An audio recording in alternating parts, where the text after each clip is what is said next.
intimate group here. I'm just thinking, and Fergus, this will take you by surprise. It's just an idea I just had, whether we just want to like involve everybody who wants to in the reflection. We have a few that we've asked to come here as panelists, but it's really nice to have this closing in a bit of a more intimate setup. So if you want to join into the conversation, please do so. We'd be really happy to have you all.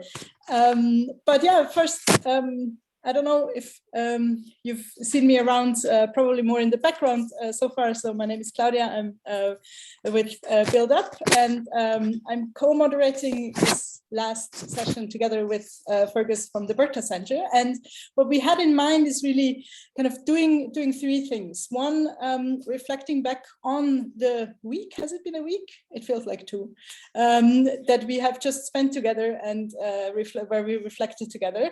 Then collecting a few thoughts on like, okay, what's on the horizon? What are the things that are emerging and maybe not yet there, but kind of getting into the center space? And then we actually have Ulf with us to also learn more about where the conference is going next year. So it's really, really nice to kind of do the full arc. So we'll start in South Africa, have a few reflections, see what we want to take on into the next year and years of being together, and then we'll land, guided by Ulf, we'll land in Chemnitz there. So without further ado, I would just kick us off with the first question, actually, that we wanted to talk about. And Fergus and I were thinking maybe it could be interesting to kick us off asking kind of what were the things that emerged for you? What were the things that you discovered this week about digital peace building in the pandemic? Because that was the theme we had the conference under, and at least for myself, I've discovered quite a few things, I feel, just from listening and processing all of the interesting panels and keynotes. So I actually wanted to do a round here, and Fergus, why don't you kick us off and then hand it over to the next people? What were the things that you kind of discovered this week that you didn't already know? Well, I've been doing my best to maintain distance from the experience of hope for some time, and it's been really difficult to feel hopeless this week. That's my personal takeaway. And then just a sensation of real delight to share time and space with all of you over the course of these 7 days. I mean, it genuinely has been delightful. And I mean, my only sorrow is, as Chip closed us in the conversation just a few minutes ago with a question of really hope we can be in person next year, and I really wish we were in person this year, here in South Africa, here in Cape Town, here at Philippi Village. So just, sort of just holding some sadness that this delight and this connection and this community has not been in person. But that said, just tremendously grateful to all of you, and as always, it's always a real enjoyment to work alongside a Build Up and their incredibly on point and generous team. Really, you and your team, for me, the sort of the word that keeps on creeping in is just sort of a fantastic humanity, a humanity that you bring with you, full person, into these kinds of engagements, and of course the work that you do all year round. And it's always an honor to hear about what your team have been exploring each and every year at these conferences, but also in between. And then just the exceptional experience of connection, despite this being the second year online rather than in person. So yeah, just leaving with a real sense of creeping in hope, and yeah, just excited about humanity after a very difficult year. So thank you all. That's a really nice one. And now you're forcing me to already take the floor back from you, because to say something that I wanted to say kind of a little bit later today, but it's been like 2 years now that we carried this through an online space. And I mean, we didn't know even in the first year whether this would actually work. And it was in the middle of already planning to have this and to be with you in Cape Town, and to have it in Cape Town, and to have it in person, and to have all the arts. I was promised a big wall to like do my graphic recording. So like the whole shifting into that, and then you guys from Berta Center carrying this with us through 2 years was just incredible. And yeah, we're just also super grateful that you were hosting the online piece of it, despite all the ups and downs and everything you're engaged in the context showed. So just like full blown throwing all the gratitude back at you, Fergus, and please tell the team thanks so much for that. And sorry for derailing you into the thank yous already. We're just doing things a bit differently and starting with the thank yous and then going into the reflection. That's because we always do something different. Fergus and I are always like, do we need to like do this, or is this just like, do we need to do this? No, we're not needing to do this. So it's great to jam with you guys. But let's go back actually to the question as well. So for me, I mean, I can maybe share from my end something that stuck with me it was actually coming from the 2 keynotes.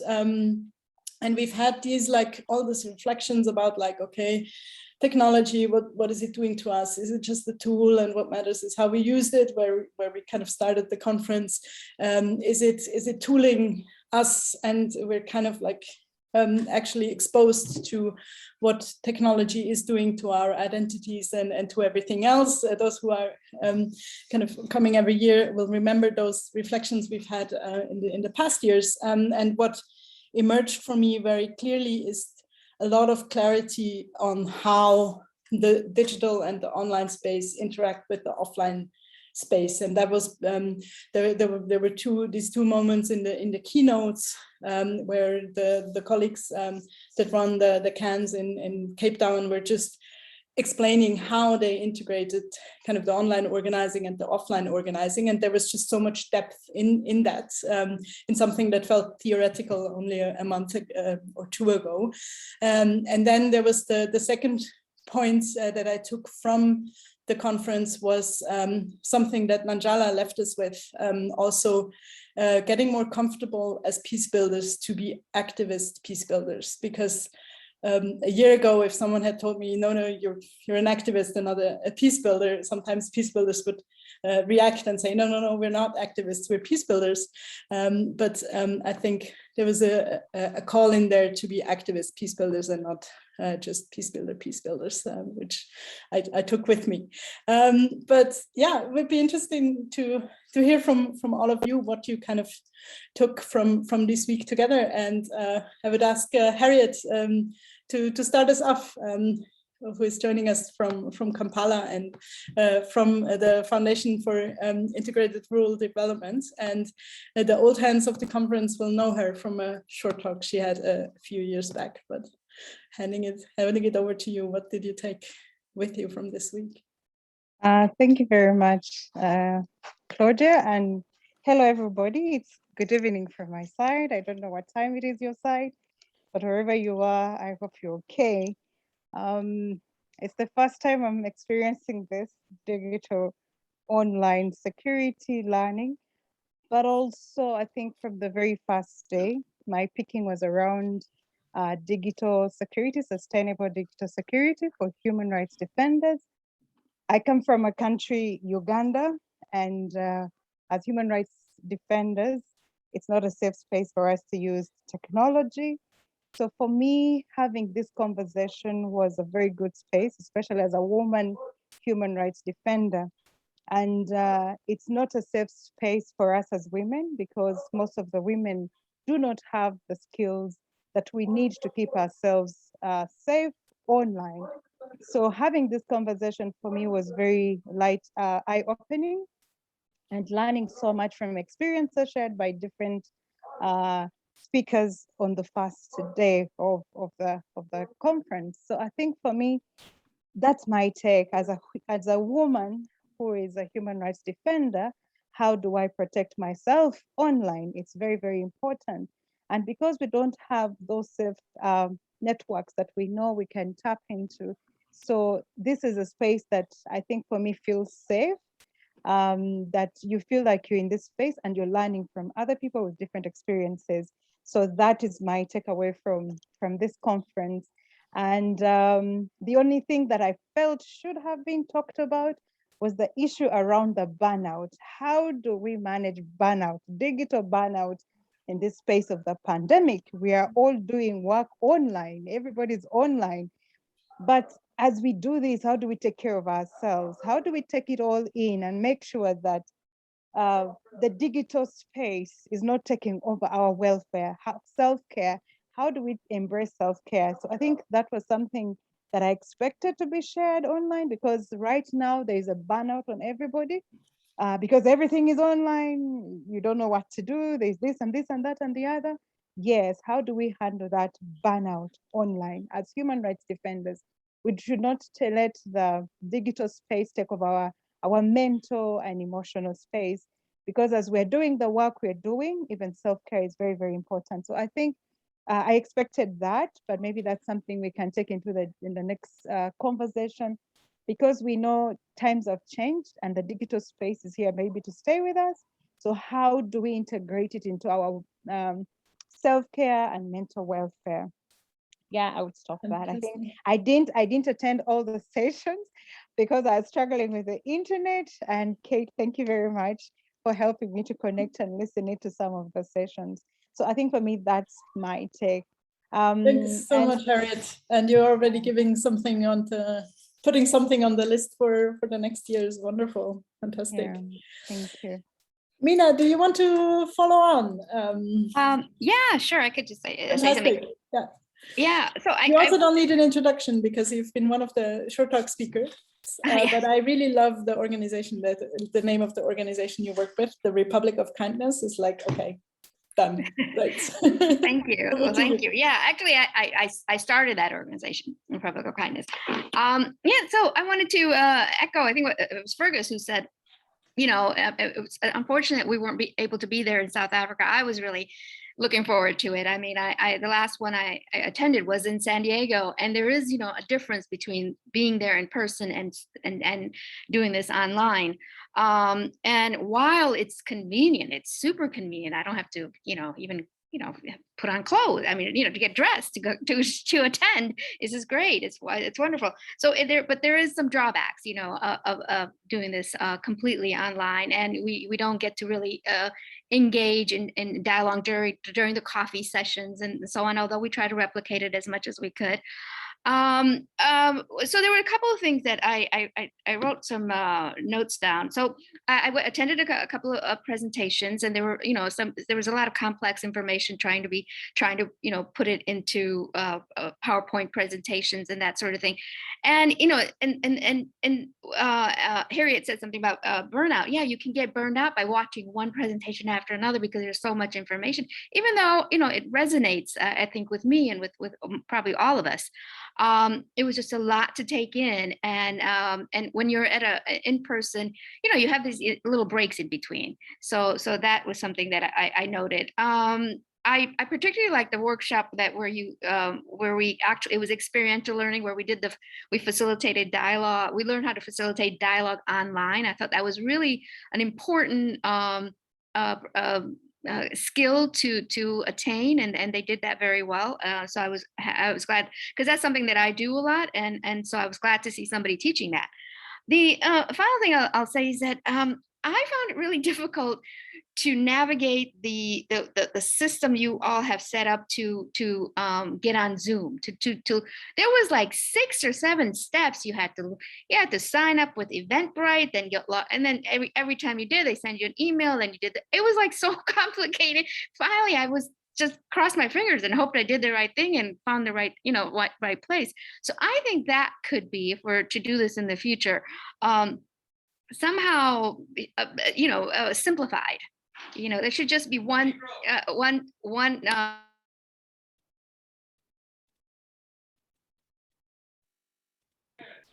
sorry. Somebody called me from upstairs. Yeah, that could be simplified. That was the thing that could be simplified. Yeah, I think there's at least one person in here who is not on camera now because she's doing tech, who is Julie, who will very much agree with you. There was Zoom events gave us quite a nightmare experience, and this is on the record, so I hope they listen to it. But yeah, just kudos to Julie as well for basically keeping a lot of the balls rolling without even you guys noticing. But it was a bit of an experience. Yeah, yeah. We took it with a bit of with a grain of humor as well, because that's how Julie is. So she's also just laughing in the chat. Great. Thanks for sharing that, Mina. And definitely, yes, no more Zoom events. Let me ping the ball on to Majid, actually, who you also know as a short talk speaker. And if you haven't followed hers, she has built the Pencil and Brush Academy in Syria. Yeah, what did you take with you? Thank you, Claudia, for the introduction.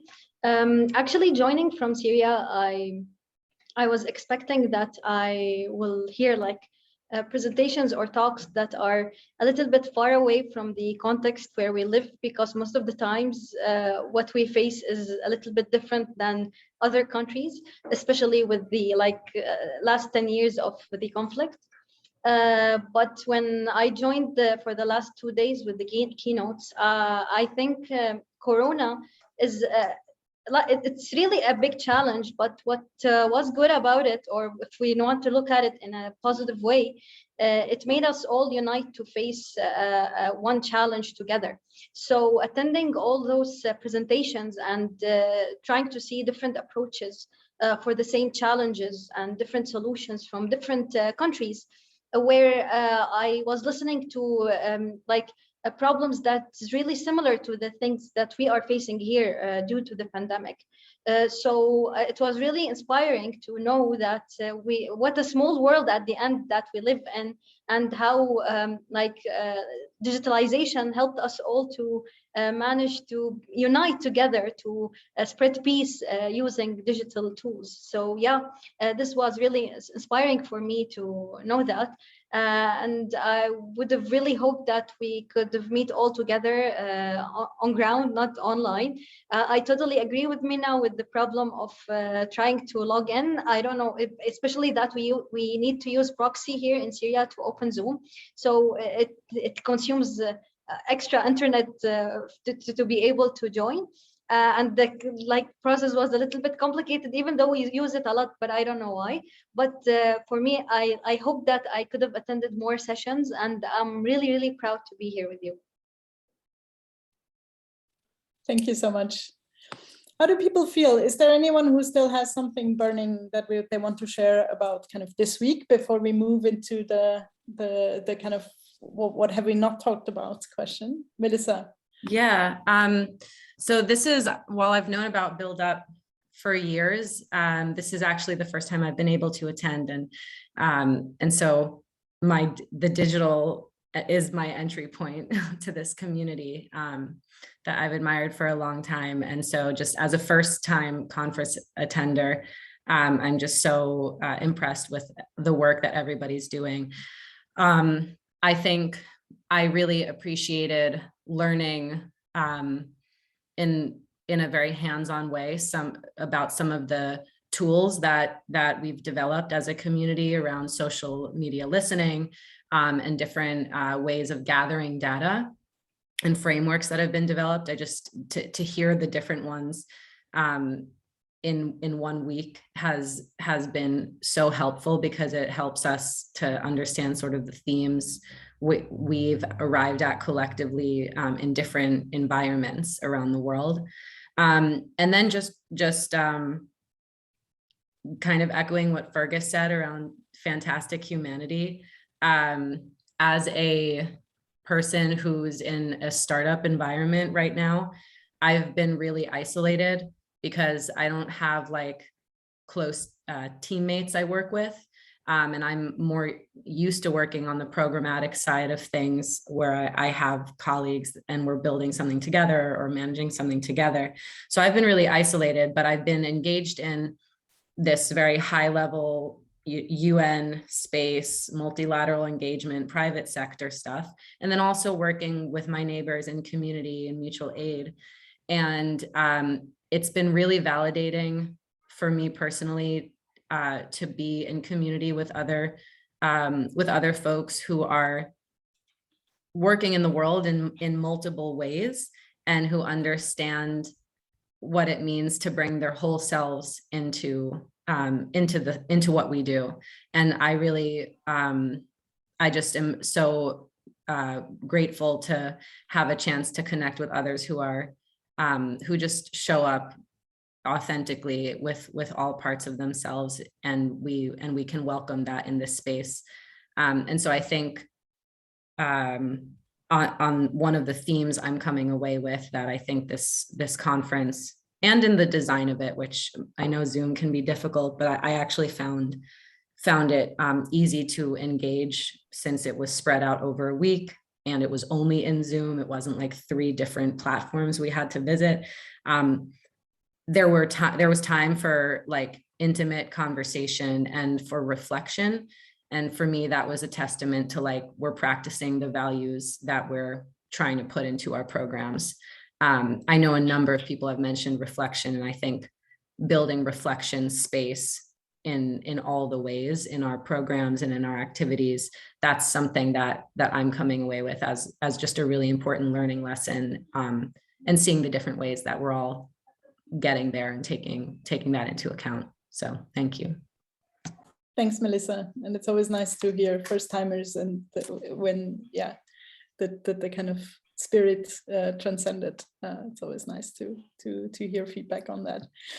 I kind of want us to like pivot into the new into the next question, just for time reasons, and I have to like explain a little bit where the question comes from, and it's actually that so the next year's conference will be taking place in Chemnitz, which is in the east of Germany, and makes me very happy because I've been an advocate of like making sure we take care of peace building in Europe with the same seriousness as we do in other places.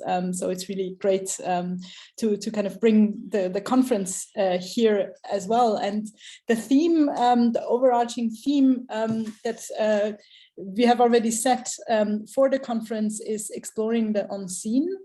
And it comes from something that we can talk about a little bit about later on, what the background is to that topic.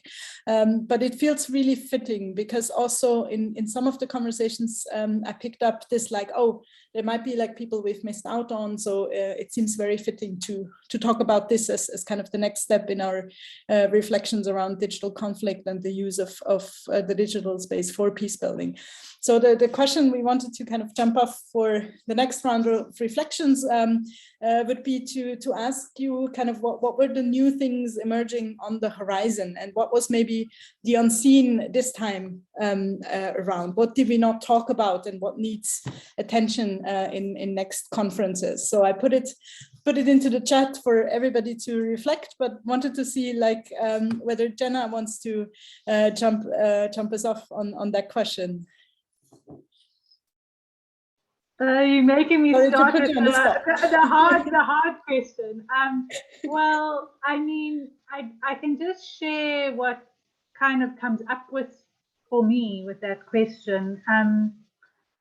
And it's something that we had started speaking about in some of our networking sessions. Is I think that and Fergus brought it up, like there's this shadow of peace building, and we always need to be, I think, reflecting on that, both within ourselves. So what are these unseen parts within ourselves, but then what are the unseen parts with within peace building. And when we were having this kind of conversation, I was just thinking around, like, even when we hold the intention as peace builders to create peace, sometimes we're not, we're not, when you hold that goal, you're not with the people that you're working with. And it can often make people in conflict areas feel that they're not being heard because their issues aren't being addressed, or peace builders just come in there and then leave, and I think it's all that kind of complexity that we need to be looking at and kind of challenging ourselves all the time, and critically reflecting on ourselves and our own kind of agendas, and what parts of ourselves are unseen, but what parts of peace building are, what the shadow side of peace building, and kind of integrate that more. Love it. The shadows of peace building. Thanks a lot, Jenna. Or Jenna, is it both names? Jenna Lee? Did I get this right? Yes, that's a new full name. But really important reflection, the kind of shadows of peace building as one of the unseens.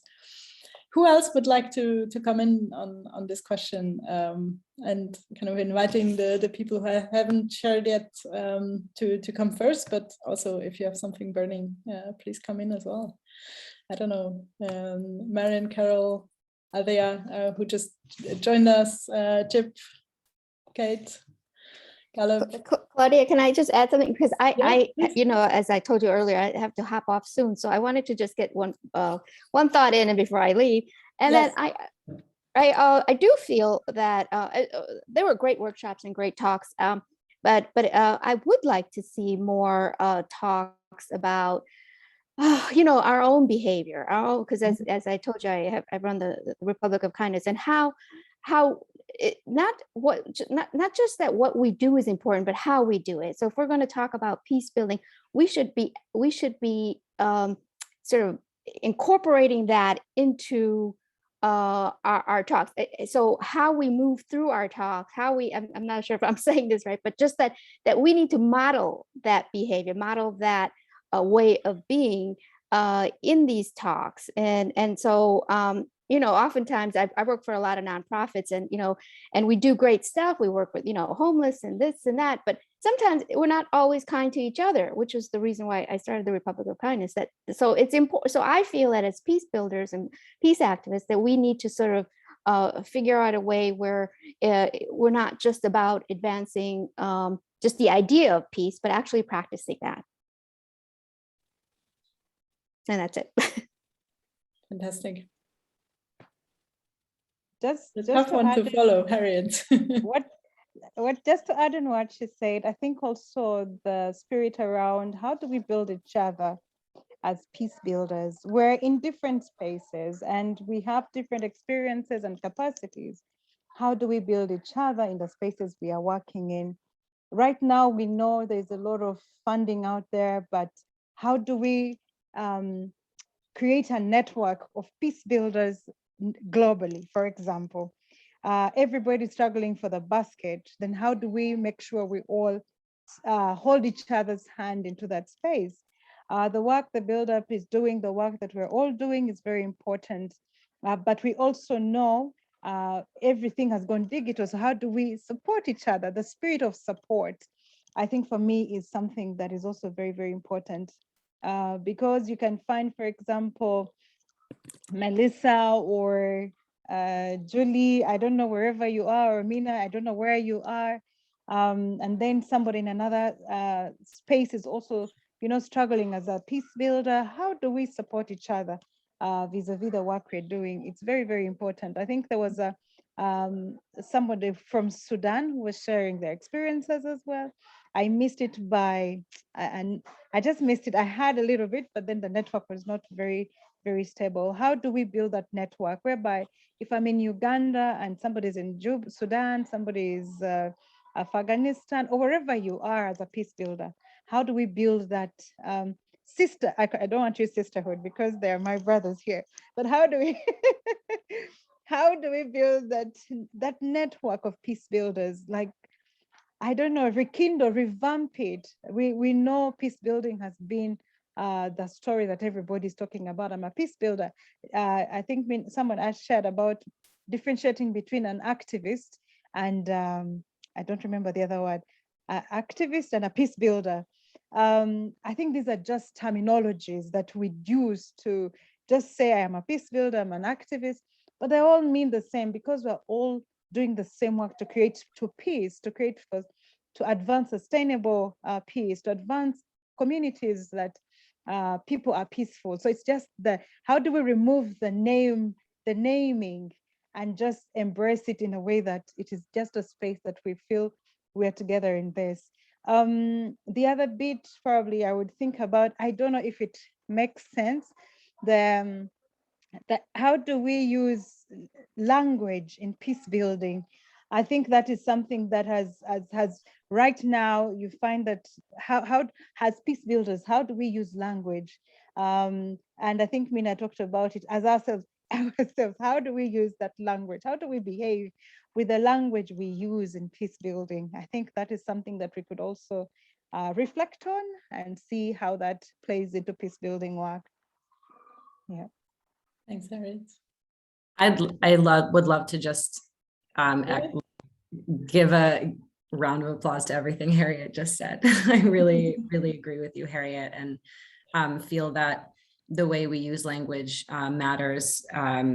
Reflecting on it matters so much, not just because we are all right now speaking English and the politics behind that, and therefore who is included or not included in the global community, but also the kinds of terms that get associated with people of different backgrounds, you know? And so I really think that it would be awesome to have some inclusion of language in the conversation more directly, for sure. And then also on what a couple of folks have said about reflection and then how we work as peace builders. I would be interested in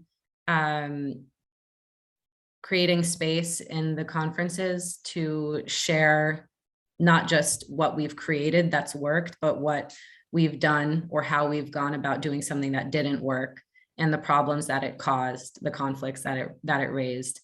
Because I know I've made mistakes in not just, you know, not just in the programmatic sense, but I've made mistakes in my own process of trying to do the work to support, you know, social change within the community of peace builders. And I feel like it would be great to have a chance to, you know, hear from each other on that and how it's affected us and how we move forward from it. And then regarding the other thing that Harriet said about creating a network, I feel like it would be awesome to make it easy somehow for us to, you know, be able to call upon each other in a simple way. If we have questions or we're looking for resources, maybe we can't, you know, fully fulfill whatever a person is requesting, but just making a space for that would be awesome. Fantastic. Let's think about it. Chip. Yeah, given what Melissa began and ended with and what Harriet said, as someone who works for the Alliance for Peace Building more than any place else, is on the Build Up board and works with several other networks, I hear two themes, one of which, the second of which will be hard to do. The first is this question of burnout. And given the demographics of this world, which is predominantly the professional peace builders are predominantly young and women, there's a very interesting organization called Unconventional Women that's run by a network of young women, especially Annalisa Jackson, who was in San Diego the last time we met physically. and it's designed to provide psychological and social support for young peace-building women, very broadly defined. And it began when we began to see that as global NGOs had to pull out of countries like Uganda during the pandemic, what was happening to the people who were left behind. And so Annalisa and her team are really doing very interesting work. And that leads to the second thing I like to see us figure out how to do and build into the conference, and what Build Up NAFP and Zebras Unite that I also work with do. And that is, how do we do something that we've never tried to do, which is to actually matchmake. And to say, this is something I do all the time, but I still only do it very randomly. Who are the interesting people that need to know each other? And how do we connect them to each other? And if you're an organization like AFP, where you have 160 some odd members and you feel the need to be nice to all of them, that's sometimes hard to do, to say to one big organization, you could do this for that small organization.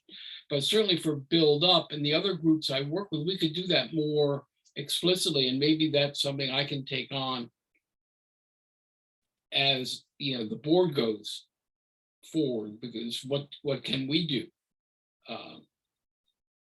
And as for the unspoken things that haven't, unseen things, whatever the term you use, Claudia, yeah, especially going to the eastern half of Germany next year, we tend to be a pretty progressive left of center crowd. Mm-hmm.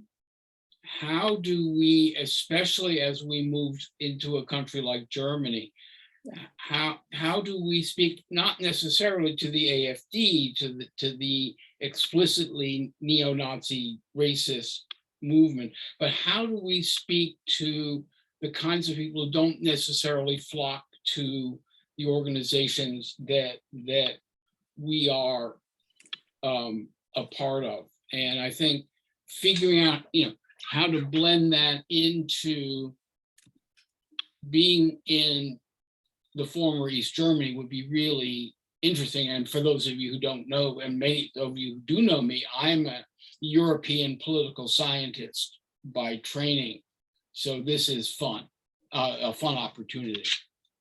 Fantastic. Thanks so much, Chip. And it's a perfect segue actually into the last piece we wanted to invite you to before we close this conference. Wow, big responsibility on all of us, which is to actually like go into exploring a little bit and knowing a little bit more where the conference will take place next year and why. And it's actually also an interesting point you make about inviting everybody. So we have the chance of working with two partners as Build Up to pull this off next year. One is an organization called New Undiscovered Narratives, who are exactly trying to do this, trying to like make sure that we're not stuck in our bubbles, but actually like trying to see where is the common space that where we can have a conversation despite our differences. I would have loved for Frauke to be able to be here, who is leading that group, but she's a victim of the wave of flu cases we have in Germany right now and couldn't join us because she's sick at home. But we have the pleasure of having Ulf with us, who is part of the Technical University in Chemnitz, who are our second partner to pull this off, and he is an assistant professor for sociological theory there. And yeah, I wanted to like first give you the floor to just maybe like tell everybody kind of a little bit of the background on the city of Chemnitz and why it is such an important peace building space at the moment. Over to you, Ulf. Yeah, thank you, and hello to everybody. Yeah, I'd like to tell you rather spontaneously, because it used to be Frauke's part, why Chemnitz is an interesting and maybe even an exciting choice to visit, to have such a conference. Because usually you have to imagine Chemnitz, you might not have heard about it at all. It's in Germany really the periphery. It's in the Middle East, so to speak, about 200 kilometers south of Berlin, in the state of Saxony, very close to the Czech Republic. So near the border, it's a town of about 230,000 inhabitants. But it's a town that's not very well connected, that's not usually big in the media. Usually you don't hear much about it, and usually not that many people visit it. But the fact about being rather overlooked changed dramatically in 2018, and Chemnitz became instantaneously and dramatically notorious overnight, so to speak. So what happened? Melissa and Harriet referred to the importance of language already. So it's what happened in Chemnitz is usually labeled the incidents. It's a very, very open term. You can't really say what it's about. And it encompasses a number of things. So there was a fatal stabbing of a young man by a refugee. And the next 2 days, there were huge demonstrations or riots. Also something about language, how to dub it, how to phrase it. Let's say huge riots of right-wing extremists, and about 6,000 of them. So that was the biggest public appearance of right-wing extremists in Germany for decades. The 2 days after this fatal stabbing. So this one brutal act was massively politicized and used by the right-wing populists and right-wing extremists together to make it a symbol. So Chemnitz became this symbol of the resurgence of right-wing extremism in Germany. And alongside those riots, there were attacks on visible minorities in Chemnitz, of which there are not that many. So it's really a former GDR city that's not very multicultural, actually. So it's even stranger that this happens. But as social scientists, we know that this happens a lot. The fewer visible minorities there are, the more they are endangered to being assaulted. But those incidents, those public appearances of those right-wing extremists, they even led to a coalition crisis of the federal government. And finally, the so to speak, president of the domestic secret service got fired because how he handled this, how he treated this. So Chemnitz became, through those incidents, a really infamous city in Germany. And when the name of Chemnitz appeared, it was clear right away that it's something about the rise and the problem and the danger of right-wing populism and right-wing extremism. So it really became a symbol for that. And it had these ripple effects. And something that struck me last time I was there and talked to people who lived there was also this desire to recreate a different narrative, so that people were also kind of feeling stuck in this one thing that the city became famous for. That struck me as something that was quite on people's minds. Thanks for kind of giving us the intro on also super short notice, because Frauke couldn't be there. But I would also be interested in, because you have studied kind of what happened in the aftermath.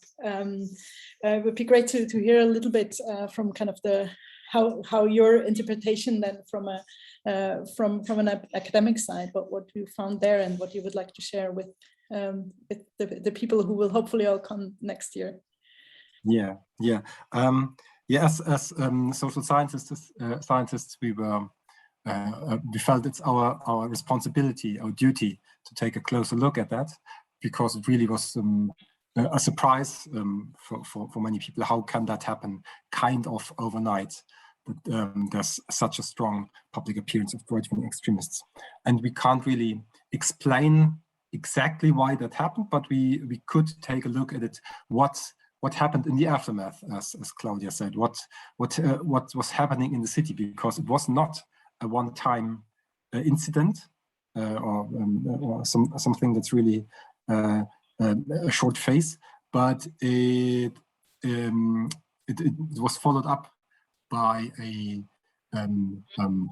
longer development, by a longer series of demonstrations, of scandals, of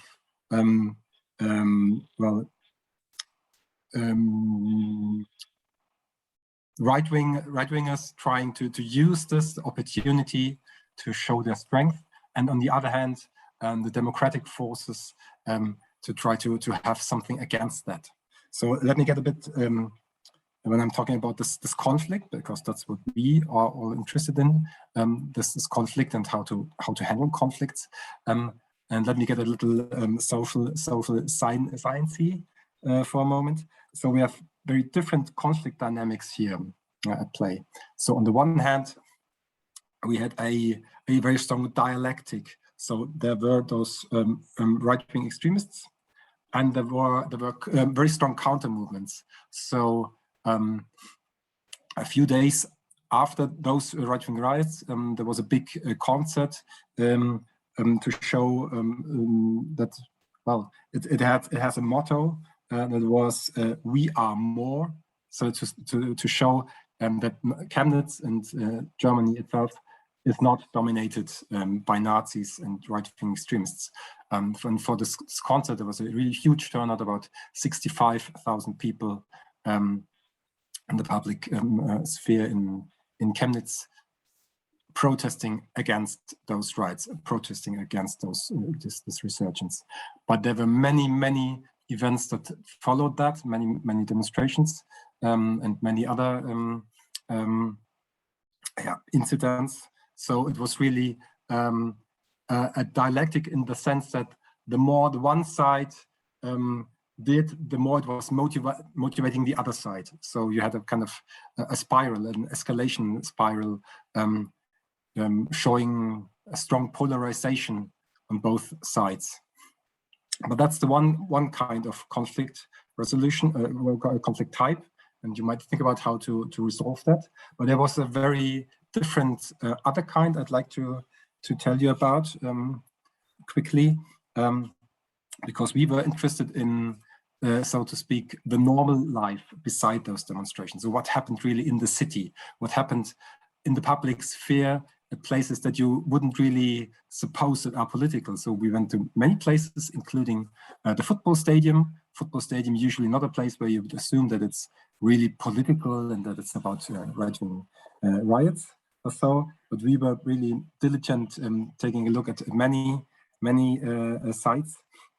And there, well, as scientists, we had we were lucky, so to speak, but for the city, it was another bad incident, because in this football stadium, there was an official, the next year, 2019, an official minute of silence for a late famous fan. And this fan, who died of cancer, was the founder of HUNARA, an organization that's for hooligans, Nazis, and racists. And he was officially mourned in the stadium, which led obviously to a big media outrage afterwards, and a really strong focus again on Chemnitz. How can this happen? How can this be allowed? So the club management really was eager to spread messages of tolerance, of democracy, of diversity at the next match 2 weeks later. But there was really a lot of focus on it. But for us, it was interesting what the popular reaction was. So we were taking a look about taking a look at the fans that were there, and they did absolutely nothing in distancing themselves.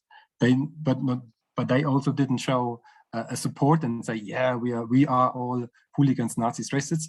But they kind of tried to depoliticize this conflict. They were saying the real scandal here is that we are scapegoated, and the real bad thing is the club management. So the important thing that was there was depoliticized, and something else was politicized. And the effect thereof, in short, was that those right-wing extremists that are among the fans, that they were in some sense normalized. So they weren't pointed at, those are the problems, they are the culprits, but it's like they could remain normal, average fans among the crowd. So they were not singled out in any sense.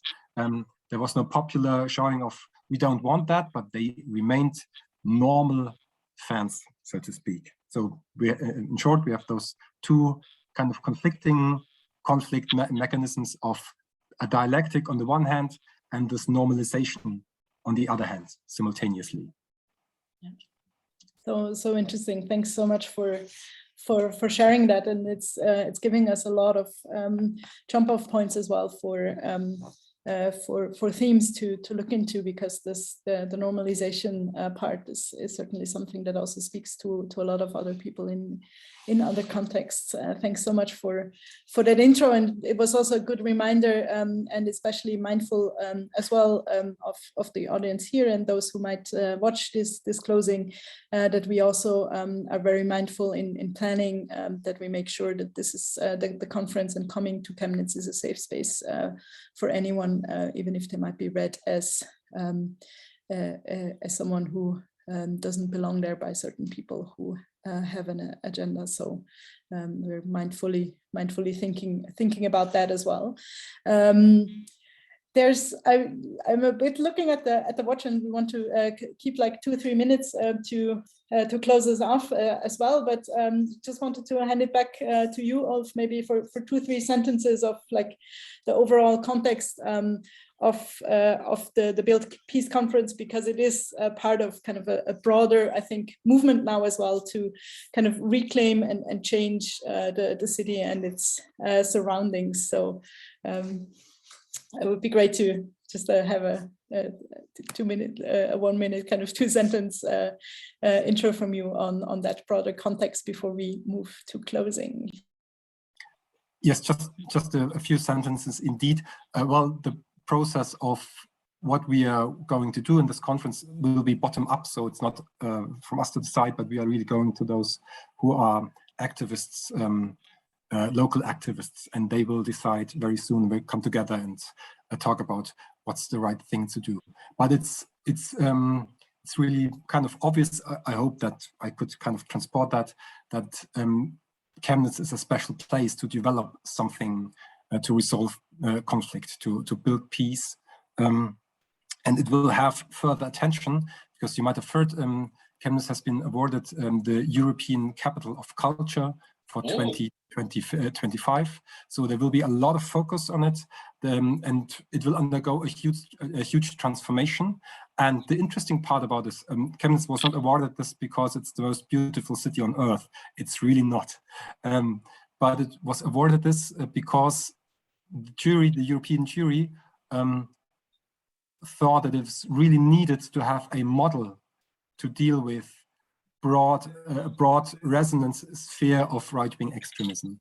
So not how to fight some militant, aggressive Nazis, but how to deal with a big conflict that's very present in Europe, in America, and all over the world. So this will be the challenge, and the motto, the unseen, really derives from this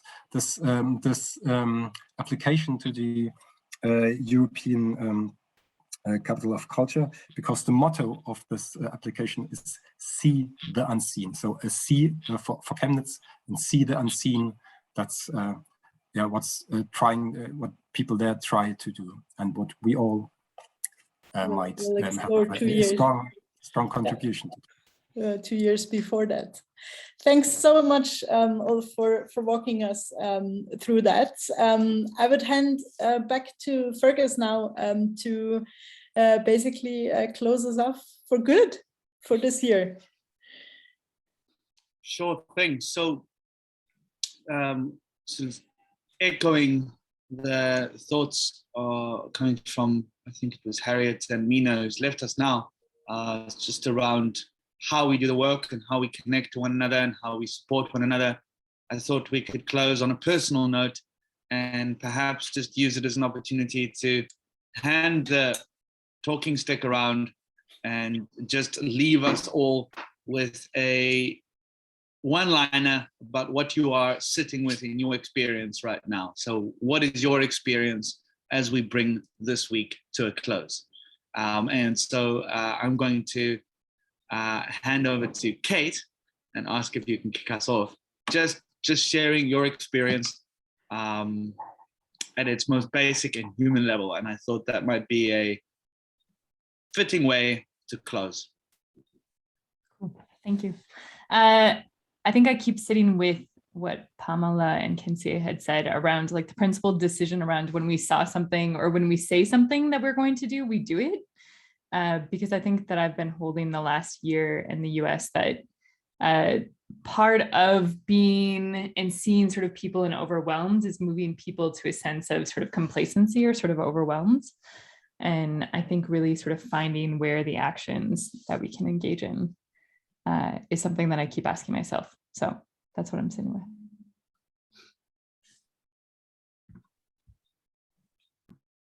And you are handing the talking stick to whom? I'm handing the talking stick to Caleb. Also, it's Caleb's birthday today. So I'm sitting, Caleb just celebrated 2041, I think it is. Maybe you're 2042 now, but. Yeah, thanks for that, Kate. So I think for me, I'm sitting with just the fact that we are, as space builders, we are moving into this space where sort of in the edges where technology, I feel, begins, because you're already scratching the surface, and I feel like there's a lot more to explore in that space. Based on what I've seen in other spaces like humanitarian work, and I feel like peace builders, we are moving, based on what I've seen in this conference, there is that shift. And as that shift is happening, I'm seeing a lot of sort of holding hands together as we move into that space. And so that as people are moving into that space and breaking things, they're also learning. And as people are being successful, they also share. So that for me is a space I'm sitting in, and I can't wait to see what next, between now and next year, at the pace at which technology is moving, what peace builders will have done and shared and learned from each other. So that's what I sit with. And I pass the talking stick to Majid. Yeah, thank you, Caleb. For me, actually, I've after hearing the colleagues speaking about the theme unseen and seeing what's behind peace building, I feel the responsibility for any next year's activities related to peace building, whether it's right, we have good intentions, but are we looking what's behind the activities and how are they influencing us or other people? So I found it really inspiring to focus from now till next year to see the unseen and try to fill the puzzle of the peace building process. So yeah, this is it basically. And I'll give the mic to Melissa if she can share with us. Sure. I guess to go back to what Fergus said, I'll just be completely honest in my raw self. I think I feel overwhelmed, not in an exhausted way, but just overwhelmed in like a very humble way. by the work everyone's doing. And I just really want to like sit for a whole day with all of my notes and rewrite them and transfer them into an organized document. But yeah, I think my main takeaway is I'm sitting with, I guess, energy, and hoping for myself that I can find what is the best way I can show up for others, and for this community and the work that we're doing, and then take those steps back to what Kate said about, being able to say you're going to do something and do it. So that's what I'm working on too.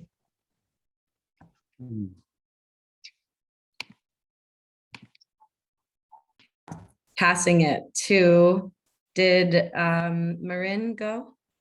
Forgive me if my pronunciation is off.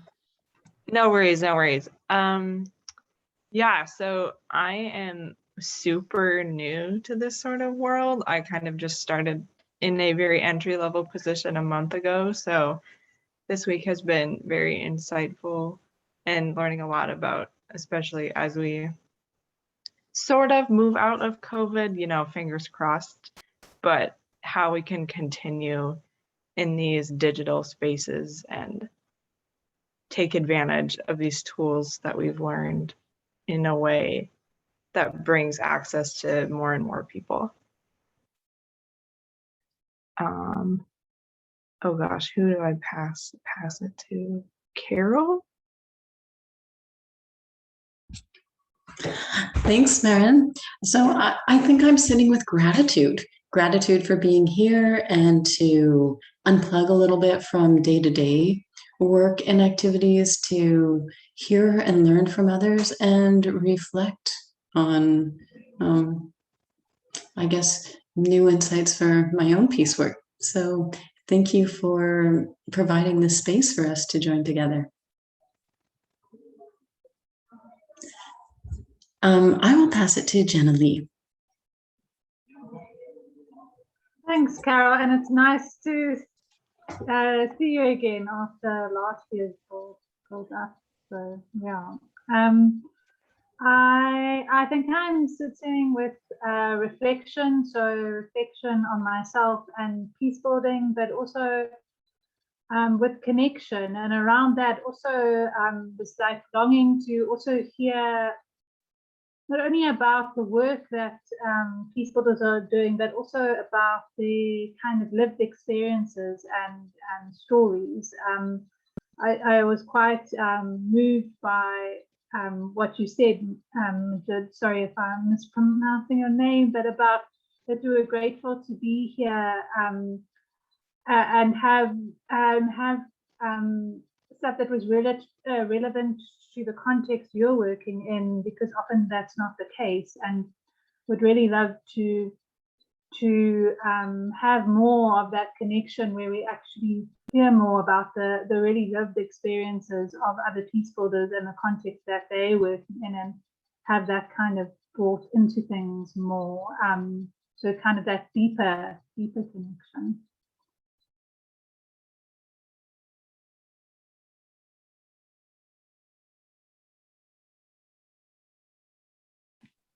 Where are you handing it to? I forgot that part. Who hasn't been? I think Althea, Ulf, and Harriet. Right. Do I have it right? Oh, Harriet. I'm passing it to Harriet. I thought it was going to Middleton. Thank you. I sit here with joy and gratitude as well, just like Carol, because I think this comes at the right time. We're talking about this digital concept in the time where everybody has gone digital. Even us who are in the very remote community, you have to have those skills. You have to know how to get online and use this for peace building. So I think it comes very timely for me, and also for the work I do and the networks that I support. So I think it is very, very timely. I sit with gratitude as well and joy to learn and connect and meet other people that I haven't met before. And also a reflection and a question, this goes to build up. How do you then create the digital community so that you do not lose these connections that have been created? How do we create that online space where all of us, those who've been in the build-up sessions, we all have stories. Personally, I am a different person because of the platform you gave me. And this, how do we create that digital platform where we connect all the peace builders that have been in build-up program or the conference? How do you do that? Maybe that's a question. How possible is it?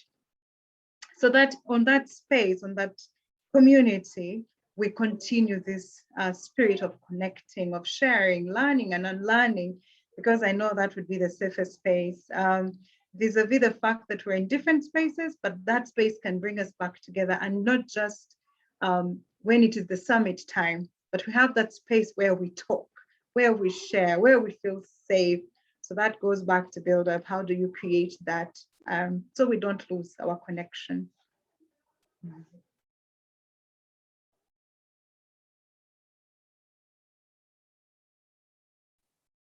We need to hand it off, but there's only two Supposed people to hand over, so I hand over to Middleton. But I think she's in transit actually, so Okay. probably won't be able to open her mic. She shared in the chat box, so she's she popped a note. Yeah. She said very grateful for the reconnection to reflection that the Bold Peace Conference is offering. To take an hour each day this week to pause from the whirlwind has been a breath of fresh air. Thank you all, and happy birthday, Caleb. Fantastic. Great. Yeah. Birthday wishes all around. Then I think it's only Ulf, you and I. You want to go first? Yeah, let me just say that I'm really looking forward to next year and hope to see as many of you as possible in Chemnitz. It would be really great and much appreciated. For me, it's especially important to have this experience you have as practitioners, because I'm very well aware of academic discussions, not so much about real practical peace building. And I'm really convinced that it can and will make a difference in Chemnitz, as there's that much attention on the city, and it will be there for a couple of years. So I think it's really going to make a difference. So I'm really glad if I can see you there. Thanks. So back to Claudia and or Fergus. I wanted to say the same, so copy what Ulf said. Fergus. Just immense gratitude, joy, and very much in agreement with Jenny Lee's suggestion of perhaps in Chemnitz having a story circle or a sort of an actual fire, not a these fireside chats where there isn't a fire. That's got to stop. So an actual fire, and really that timeless space to connect to again this theme of ourselves and that inner world, recognizing that as inside as outside. I think that's how it goes, something like that. But anyways, just immense joy, so much gratitude. Thank you all. And yeah, just leaving this call feeling tremendously calm. Going to go and lie somewhere horizontal in silence and enjoy that. So thank you all. Thank you. Thanks everyone for coming. Bye.